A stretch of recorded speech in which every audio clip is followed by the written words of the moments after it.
En medio de un turno de guardia, un médico arrogante intenta humillar a una enfermera, sin darse cuenta de que el paciente es el legendario Clint Eastwood, cuya sola presencia está a punto de cambiar el rumbo de los acontecimientos. El eco del disparo resonó entre las paredes de cantera rosa del viejo teatro de Santa Cecilia. Linda Markham sostenía aún la pistola, sus dedos temblorosos, mientras observaba el cuerpo de Clint desplomarse sobre el escenario. Las notas finales del violín que había estado tocando se desvanecieron en un chirrido discordante cuando el instrumento golpeó las tablas del suelo. El público, que apenas segundos antes había estado cautivado por la interpretación, quedó paralizado en un silencio absoluto antes de que los gritos comenzaran a brotar como una cascada incontrolable. «¡Llamen a una ambulancia!», gritó alguien desde los asientos. Pero Linda sabía que era demasiado tarde. La mancha escarlata que florecía en la camisa blanca de Clint se expandía con una velocidad devastadora. Entre el caos, sus miradas se encontraron una última vez, y lo que vio en los ojos de él no fue odio ni sorpresa, sino un profundo alivio, como si hubiera estado esperando este momento, como si, de alguna manera retorcida, ella le hubiera concedido una liberación. El arma resbaló de sus manos y cayó con un golpe seco que apenas se escuchó en medio del pánico general. Las luces del teatro, demasiado brillantes ahora, iluminaban la escena como un cruel reflector. A sus espaldas, el enorme mural que habían restaurado juntos parecía burlarse de ella con sus colores vibrantes, con esas figuras danzantes que celebraban la vida cuando la muerte acababa de visitar el teatro. «Lo prometiste, Linda», murmuró para sí misma, mientras dos oficiales de policía subían al escenario. «Prometiste que nunca más te dejarías llevar por el impulso, pero algunas promesas están destinadas a romperse, especialmente cuando descubres que el hombre que juraba amarte había destruido no solo tu carrera, sino también la vida de la persona que más te importaba». Mientras sentía a las esposas cerrarse alrededor de sus muñecas, Linda no ofreció resistencia. En cambio, sus ojos permanecieron fijos en el mural, en aquella figura que había pintado con tanto cuidado. La figura de un niño de 10 años tocando un violín, el mismo instrumento que ahora yacía manchado de sangre junto al cuerpo de Clint. «Señorita Markham, queda detenida por el asesinato de Clint Eastwood», declaró formalmente uno de los oficiales. El público que había acudido a la reapertura del Teatro Antiguo de Santa Cecilia no olvidaría jamás lo que presenciaron aquella noche. No solo la muerte violenta de uno de los violinistas más prometedores de México, sino la extraña sonrisa de serenidad que se dibujó en el rostro de su asesina mientras la conducían fuera del recinto. 3 años antes, Linda Markham había llegado a Santa Cecilia con poco más que un portafolio de ilustraciones y el sueño de alejarse del caos de Ciudad de México. A sus 32 años, la restauradora de arte buscaba un nuevo comienzo tras un divorcio tormentoso y una depresión que casi le cuesta la vida. El pequeño pueblo de Michoacán, con sus calles empedradas y edificios coloniales, parecía el refugio perfecto. El Teatro Antiguo, una joya arquitectónica del siglo XIX abandonada durante décadas, se convirtió en su obsesión desde el primer día. Cuando el ayuntamiento anunció el proyecto de restauración, Linda presentó una propuesta tan apasionada que nadie se atrevió a rechazarla. A pesar de sus antecedentes médicos y su temperamento ocasionalmente volátil. «Tienes talento, muchacha, pero ese carácter tuyo», le había advertido el rector Richardson, el hombre que dirigía el comité cultural. «Aquí en Santa Cecilia valoramos la tranquilidad por encima de todo». Lo que el rector Richardson no sabía era que la aparente calma de Linda ocultaba una lucha constante contra sus impulsos. Desde niña, había experimentado episodios de ira incontrolable que ningún psiquiatra había logrado explicar completamente. Un diagnóstico de trastorno límite de la personalidad y años de terapia apenas habían conseguido que aprendiera a controlar lo que ella llamaba el fuego que me consume por dentro. Fue durante la restauración del imponente mural del teatro cuando conoció a Clint Eastwood. A sus 38 años, El violinista había regresado a su pueblo natal después de una exitosa carrera internacional que se había truncado abruptamente por razones que nadie conocía con certeza. Alto, de facciones marcadas y con una mirada penetrante e intimidante, Clint emanaba un magnetismo irresistible que cautivó a Linda desde el primer momento. «Intento captar la esencia de la música en cada pincelada», le había explicado ella mientras trabajaba en el rostro de un músico en el mural. «Pero es como intentar atrapar agua con las manos. Tal vez porque estás pensando demasiado», respondió él sacando su violín del estuche. «La música no se piensa, se siente. ¿Como esto?». Las notas del violín habían inundado el teatro vacío, rebotando entre las paredes desnudas y provocando en Linda una emoción que no había experimentado en años. Mientras Clint tocaba con los ojos cerrados, ella observaba, fascinada, el movimiento de sus dedos, la tensión de sus hombros, la entrega absoluta. Sin darse cuenta, había comenzado a llorar.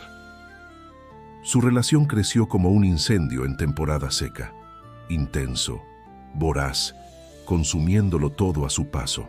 Clint la ayudaba con la restauración por las mañanas y por las noches le enseñaba a apreciar la música clásica en su pequeña casa a las afueras del pueblo.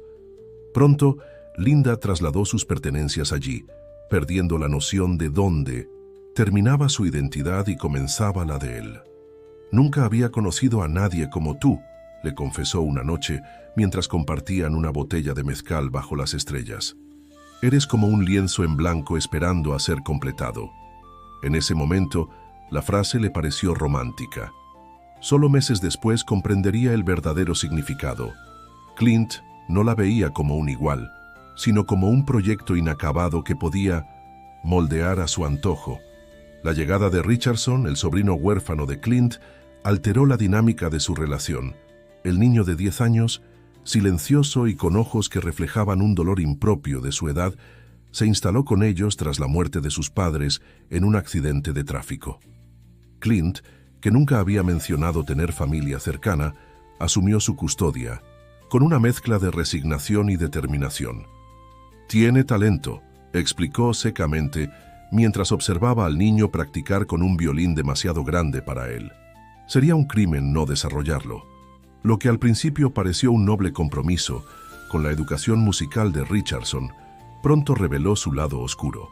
Clint sometía al niño a extenuantes sesiones de práctica, criticando despiadadamente, cada error exigiendo una perfección imposible. Cuando Linda intentaba intervenir, se encontraba con una barrera infranqueable. «No te metas en esto, Linda», le advertía con una frialdad que la hacía estremecer. «No sabes lo que es cargar con un legado musical. El talento sin disciplina es inútil». A medida que los meses pasaban y la restauración del teatro avanzaba, Linda fue testigo de cómo Richardson se marchitaba bajo la presión. Las ojeras, la pérdida de peso, el mutismo cada vez más pronunciado. Pero cuando intentaba hablar con él, el niño se encerraba en un silencio protector. Fue una tarde de verano cuando descubrió la verdad. Había regresado al teatro para recoger unos pinceles olvidados y escuchó un sollozo apagado proveniente del almacén. Allí encontró a Richardson acurrucado entre latas de pintura con marcas rojas en los brazos. «¿Qué te ha pasado?», preguntó, aunque en el fondo ya conocía la respuesta. «Me equivoqué en una nota», susurró el niño tan bajo que apenas pudo oírlo. «Tío Clint dice que debo aprender que la música no tolera errores». Algo se quebró dentro de Linda. En ese momento, el fuego que tanto había luchado por contener comenzó a arder nuevamente, esta vez alimentado por una indignación que no podía, ni quería, controlar. La confrontación con Clint esa noche fue brutal. Por primera vez, Linda vio más allá de la fachada carismática del músico, descubriendo a un hombre consumido por sus propios demonios. Entre gritos y acusaciones, Clint finalmente confesó la verdad sobre su abrupto regreso a Santa Cecilia.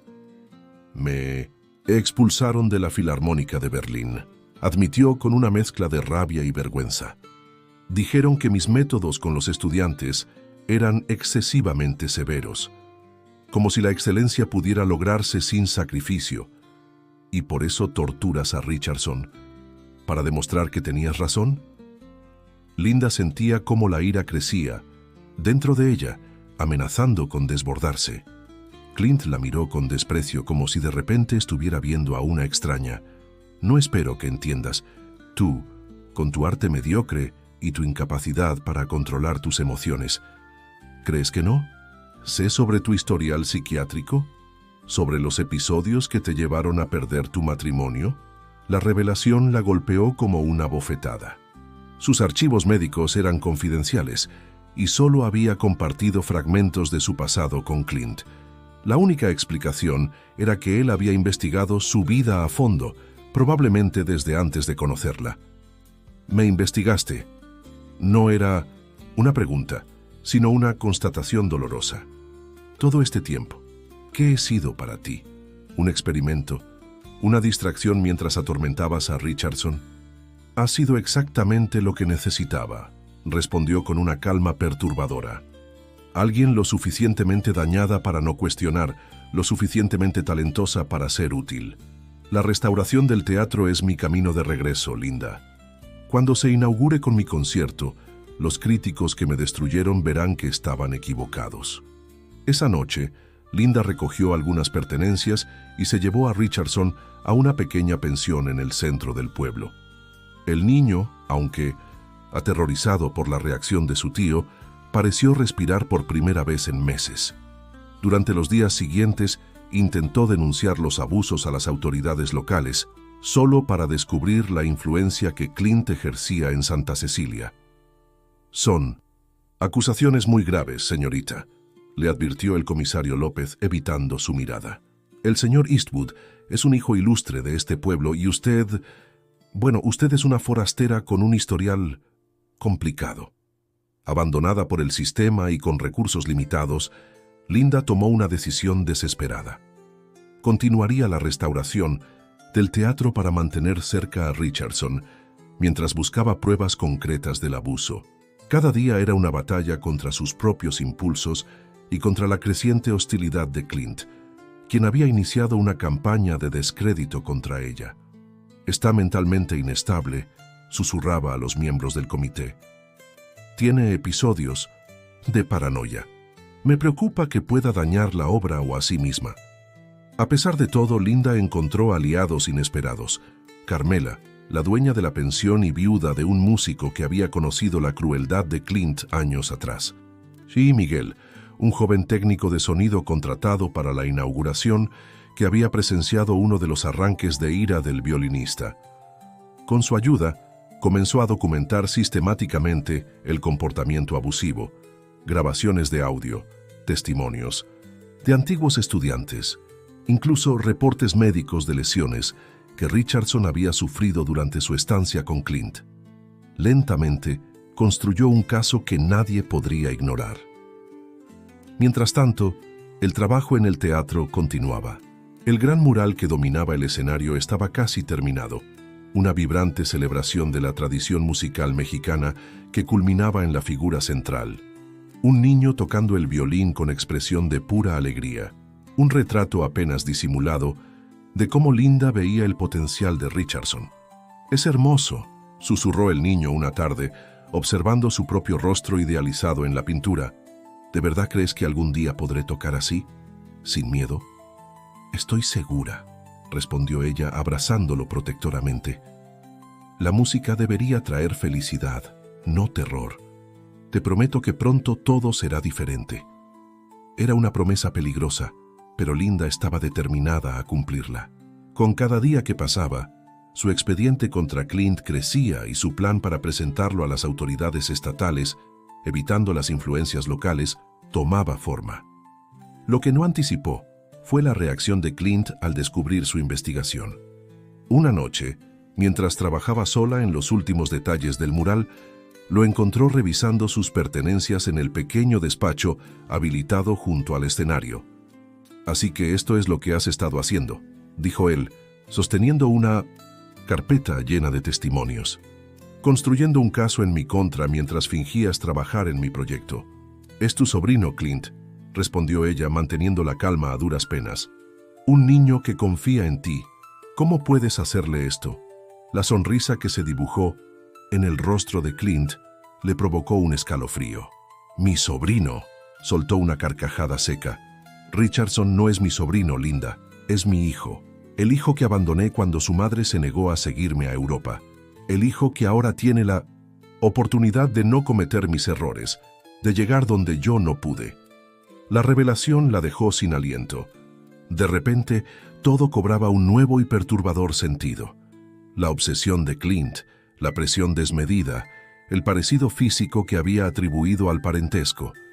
No era un tío exigente, sino un padre tratando de revivir sus sueños truncados a través de su hijo. «Estás enfermo», murmuró retrocediendo instintivamente. «Necesitas ayuda». «Lo que necesito es que te apartes de mi camino», avanzó hacia ella con determinación. «La inauguración es en 2 semanas y nada ni nadie va a impedir mi regreso triunfal, especialmente una mujer con tendencias violentas, cuyo testimonio nadie creerá». El golpe llegó tan rápido que Linda apenas tuvo tiempo de reaccionar. Su cabeza chocó contra la pared con un impacto que le nubló momentáneamente la visión. Cuando intentó incorporarse, Clint ya había recogido todos los documentos y se dirigía a la salida. «Si te acercas nuevamente a Richardson o intentas interferir con el concierto, me aseguraré de que termines donde deberías haber estado». Desde hace tiempo, encerrada en una institución mental, la amenaza flotó en el aire como un veneno. «Tengo contactos, Linda, y tú tienes un historial muy conveniente». Esa noche, mientras curaba el corte en su frente, Linda tomó la decisión más difícil de su vida. No podía ganar contra Clint por los canales oficiales, no a tiempo para proteger a Richardson. El sistema que debería proteger al niño estaba contaminado por la influencia de su padre. Solo quedaba una opción, una que había jurado nunca considerar: confrontar a Clint en su propio terreno, sin importar las consecuencias. Con meticulosa precisión, formuló un plan que culminaría la noche de la inauguración, un plan que garantizaría la libertad de Richardson, aunque significara sacrificar la suya propia.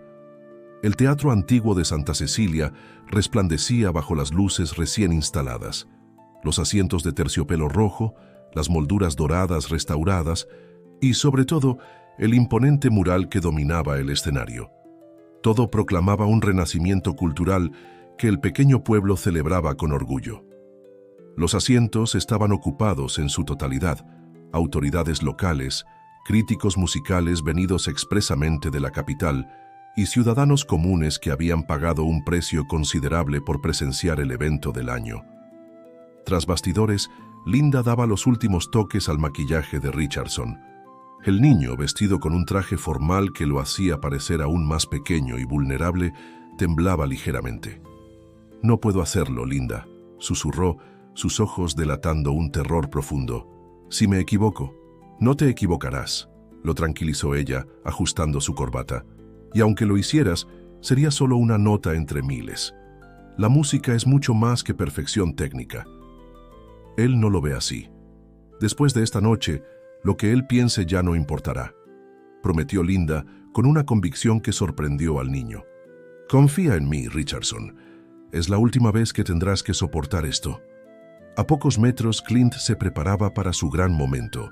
El violinista había monopolizado los ensayos, excluyendo deliberadamente a Linda de cualquier decisión relacionada con la inauguración.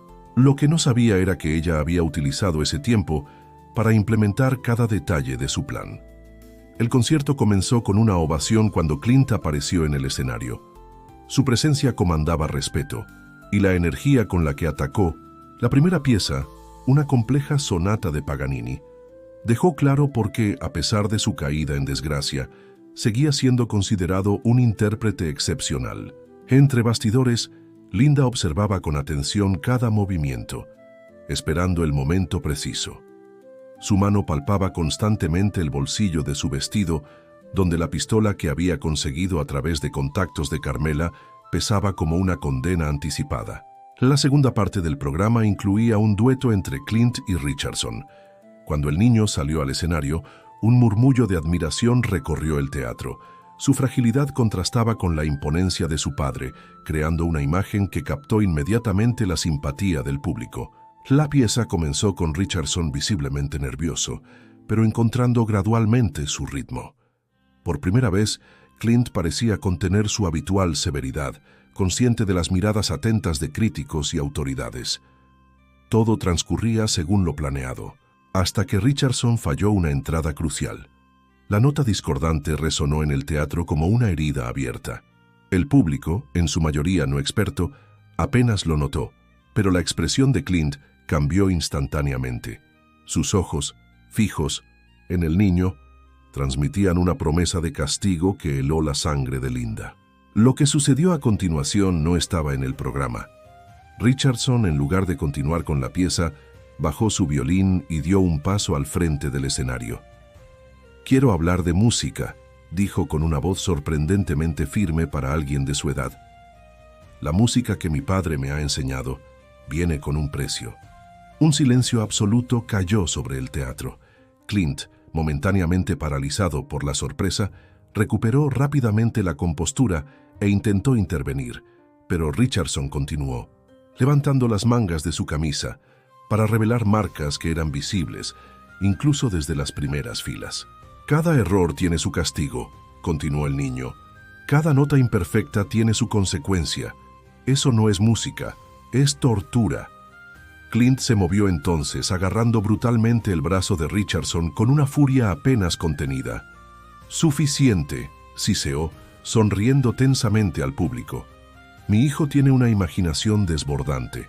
Continuemos con el programa». Fue en ese preciso instante cuando Linda supo que no había vuelta atrás. El plan original había sido exponer a Clint gradualmente, utilizando testimonios y pruebas documentales.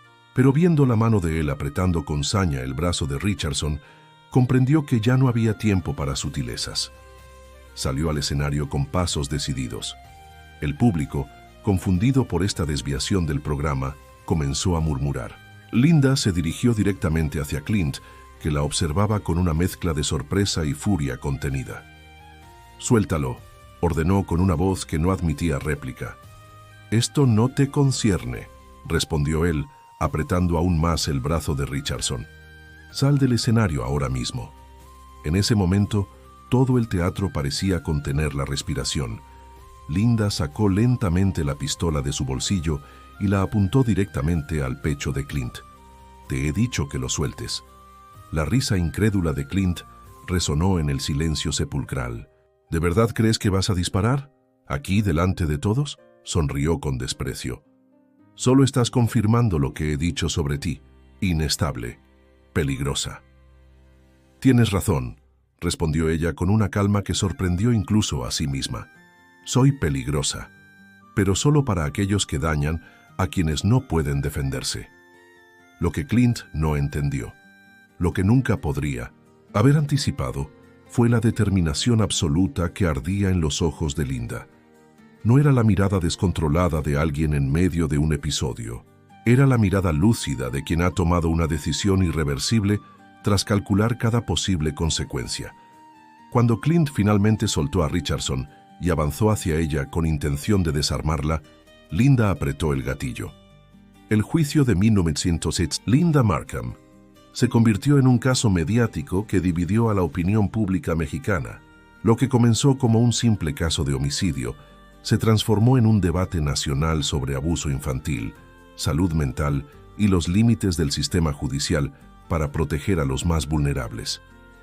Las pruebas que Linda había recopilado meticulosamente, aunque insuficientes para exonerarla completamente, redujeron significativamente su condena. Más decisivo aún fue el testimonio de Richardson, quien, libre al fin de la sombra de su padre, encontró la voz para relatar años de abuso sistemático. 3 años después del incidente, Linda contemplaba el cielo a través de la pequeña ventana de su celda. Aunque había sido sentenciada a 8 años de prisión, su abogado insistía en que con buena conducta podría obtener libertad condicional en menos tiempo.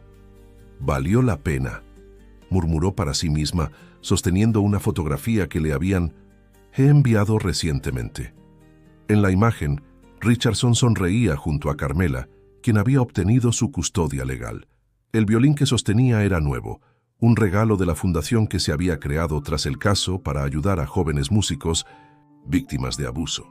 Sus ojos, antes constantemente aterrados, reflejaban ahora una serenidad que Linda reconocía como verdadera libertad. El Teatro Antiguo de Santa Cecilia había permanecido cerrado durante meses tras el incidente, pero eventualmente reabrió sus puertas.